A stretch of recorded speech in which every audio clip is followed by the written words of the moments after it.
The Passion of our Lord Jesus Christ, according to St. Mark. They went to a place called Gethsemane, and he said to his disciples, "Sit here while I pray." He took with him Peter and James and John, and began to be distressed and agitated, and said to them, "I am deeply grieved, even to death. Remain here and keep awake." And going a little farther, he threw himself on the ground and prayed that if it were possible, the hour might pass from him. He said, "Abba, Father, for you all things are possible. Remove this cup from me. Yet, not what I want, but what you want." He came and found them sleeping, and he said to Peter, "Simon, are you asleep? Could you not keep awake 1 hour? Keep awake and pray that you may not come into the time of trial. The spirit is indeed willing, but the flesh is weak." And again he went away and prayed, saying the same words. And once more he came and found them sleeping, for their eyes were very heavy, and they did not know what to say to him. He came a third time and said to them, "Are you still sleeping and taking your rest? Enough! The hour has come. The Son of Man is betrayed into the hands of sinners. Get up, let us be going. See, my betrayer is at hand."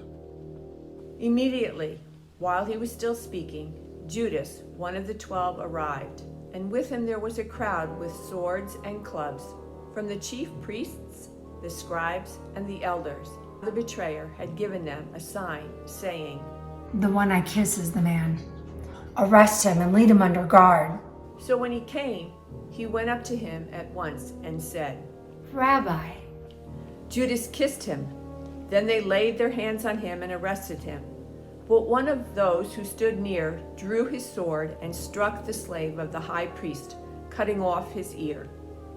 Then Jesus said to them, "Have you come out with swords and clubs to arrest me as though I were a bandit? Day after day I was with you in the temple teaching, and you did not arrest me. But let the scriptures be fulfilled." All of them deserted him and fled. A certain young man was following him, wearing nothing but a linen cloth. They caught hold of him, but he left the linen cloth and ran off naked. They took Jesus to the high priest, and all the chief priests, the elders, and the scribes were assembled. Peter had followed him at a distance, right into the courtyard of the high priest, and he was sitting with the guards, warming himself at the fire. Now the chief priests and the whole council were looking for testimony against Jesus to put him to death, but they found none. For many gave false testimony against him, and their testimony did not agree. Some stood up and gave false testimony against him, saying, "We heard him say, 'I will destroy this temple that is made with hands, and in 3 days I will build another, not made with hands.'" But even on this point, their testimony did not agree. Then the high priest stood up before them and asked Jesus, "Have you no answer? What is it that they testify against you?"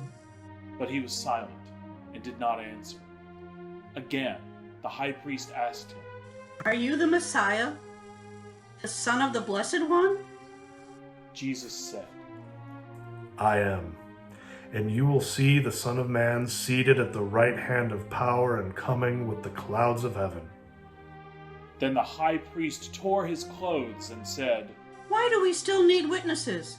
You have heard his blasphemy. What is your decision?" All of them condemned him as deserving death.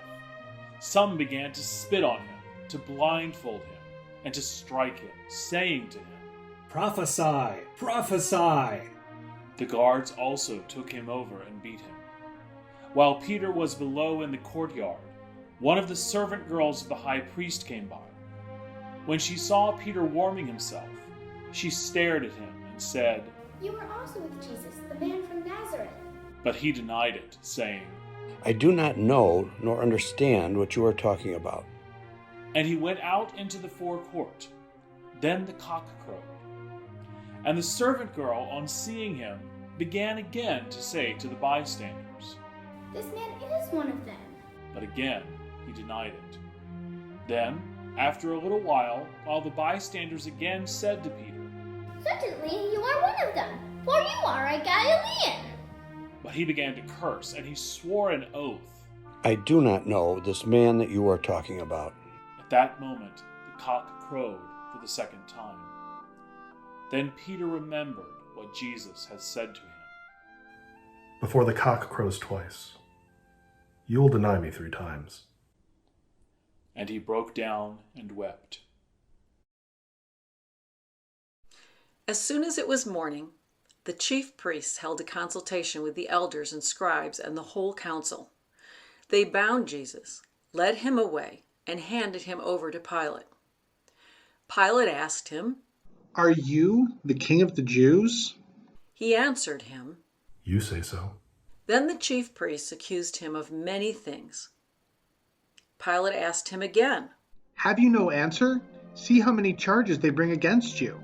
but Jesus made no further reply, so that Pilate was amazed. Now at the festival, Pilate used to release a prisoner for them, anyone for whom they asked. Now a man called Barabbas was in prison with the rebels who had committed murder during the insurrection. So the crowd came and began to ask Pilate to do for them according to his custom. Then he answered them, Do you want me to release for you the king of the Jews? for he realized that it was out of jealousy that the chief priests had handed him over. But the chief priests stirred up the crowd to have him release Barabbas for them instead. Pilate spoke to them again. Then what do you wish me to do with the man you call the king of the Jews? They shouted back. Crucify him. Pilate asked them, Why? What evil has he done? but they shouted all the more. Crucify him. Crucify him. So Pilate, wishing to satisfy the crowd, released Barabbas for them. And after flogging Jesus, he handed him over to be crucified. Then the soldiers led him into the courtyard of the palace, that is, the governor's headquarters. And they called together the whole cohort. And they clothed him in a purple cloak, and after twisting some thorns into a crown, they put it on him. And they began saluting him. Hail, King of the Jews! Then they struck his head with a reed, spat upon him, and knelt down in homage to him. After mocking him, they stripped him of the purple cloak and put his own clothes on him. Then they led him out to crucify him. They compelled a passerby who was coming in from the country to carry his cross, and it was Simon of Cyrene, the father of Alexander and Rufus. Then they brought Jesus to the place called Golgotha, which means the place of a skull.